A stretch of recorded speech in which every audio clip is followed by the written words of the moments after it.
मिट्टी में सादिक फ़कीर डिग्री कॉलेज में इम्तिहान दौरान शागिर्दनि का वरतल समय मोबाइल फ़ोन बोर्ड इंतजामिया केतिरा महीना गुज़रण बावजूद वापस न कया। शागिर्दनि जो वारसनि सां गॾु बोर्ड इंतजामिया ख़िलाफ़ एहतिजाज। तालीमी बोर्ड मीरपुर ख़ास जे कंट्रोलर पारां सादिक फ़कीर डिग्री कॉलेज मिट्टी में इंटर क्लास जे इम्तिहान दौरान सभई शागिर्दनि का अप्रैल के महीने में जमा कयल टच मोबाइल फ़ोन वापस न कया आहिनि। मोबाइल फ़ोन वापस करण जी सूरत में वॾी रिश्वत तलब कई आहे। जंहिं करे शागिर्दनि तोड़े संदसि वारसनि बोर्ड ऑफिस जा चकर काटे केतिरे अरसे खां दरबदर थियण बैदि मिट्टी जे साफ़ी नालो एहतिजाजी मुज़ाहिरो कयो। मुज़ाहिरे दौरान शागिर्दनि ऐं संदसि वारसनि साजिन चाड़ो ऐं ॿियनि जाईंदे चयो आहे त बोर्ड इंतजामिया शागिर्दनि खां जमा कयल सभई मोबाइल फ़ोन वापसि करण बदिरां मुख़्तलिफ़ बहाना ॾेई पंहिंजे इस्तेमाल लाइ रखी छॾिया आहिनि।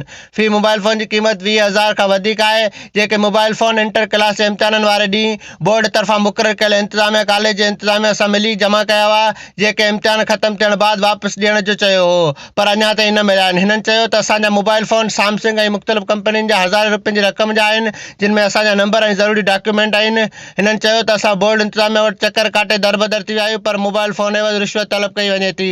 असांखे मोबाइल फ़ोन वापसि कया वञनि, जिन लाइ बोर्ड इंतजामिया खे दरख़्वास्तूं ॾिनियूं आहिनि, पर का बि ॻाल्हि ॿुधी नथी वञे। हिननि चयो त मोबाइल फ़ोन वापसि ॾेई तालीमी बोर्ड मीरपुर ख़ास जे कंट्रोलर ख़िलाफ़ कार्रवाई न कई वई त एहतिजाज जो दाइरो वधाइण सां गॾु अदालत पिणु वेंदासीं।